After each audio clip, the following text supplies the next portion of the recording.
حضرت ام ورقہ بن نوفل رضی اللہ تعالی عنہ۔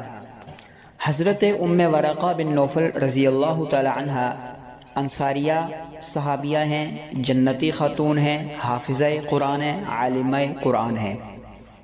ان کے والد محترم کا نام عبداللہ ہے اور جد اعلیٰ کا نام نوفل تھا، اس لیے ام ورقہ بنت عبداللہ اور ام ورقہ بنت نوفل کے نام سے مشہور ہیں۔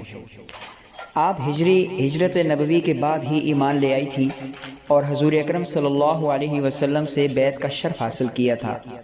انہوں نے رسول اللہ صلی اللہ علیہ وسلم سے حدیث روایت کرنے کا شرف بھی حاصل کیا ہے۔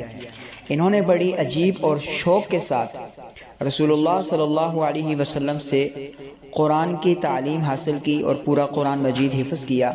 انہوں نے قرآن مجید جمع بھی کیا اور معانی پر غور بھی کیا۔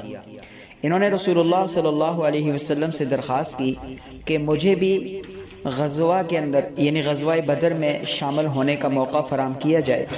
میں زخمیوں کی خدمت اور مریضوں کی دیکھ بھال کروں گی، شاید اللہ تعالی مجھے رائے حق میں شہید ہونے کی سعادت نصیب فرمائے۔ رسول رحمت صلی اللہ علیہ وسلم نے فرمایا تم گھر میں ہی رہو، اللہ تعالیٰ تمہیں یہیں پر شہادت نصیب کرے گا۔ چنانچہ انہوں نے ارشاد نبوی کی تکمیل میں غزوہ بدر جانے کا ارادہ ترک کر لیا۔ آپ نہایت عبادت گزار تھی اور چونکہ قرآن مجید پڑھی ہوئی تھی اس لیے رسول اللہ صلی اللہ علیہ وسلم نے انہیں عورتوں کی امام مقرر فرما دیا تھا اور انہوں نے اپنے مکان کو مسجد بنا لیا تھا جہاں وہ عورتوں کی امامت بھی کیا کرتی تھی۔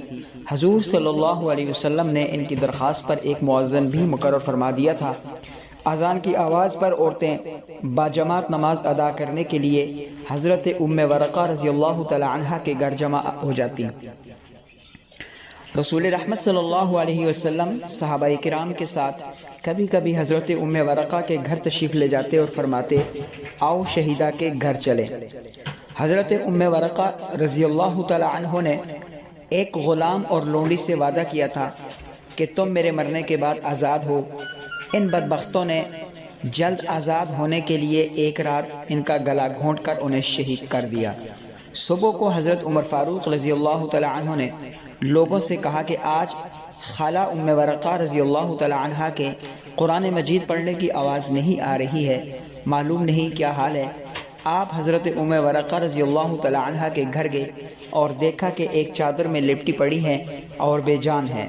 سخت غمگین ہوئے اور فرمایا اللہ کے رسول صلی اللہ علیہ وسلم نے سچ فرمایا کیا تھا کہ شہیدہ کے گھر چلو۔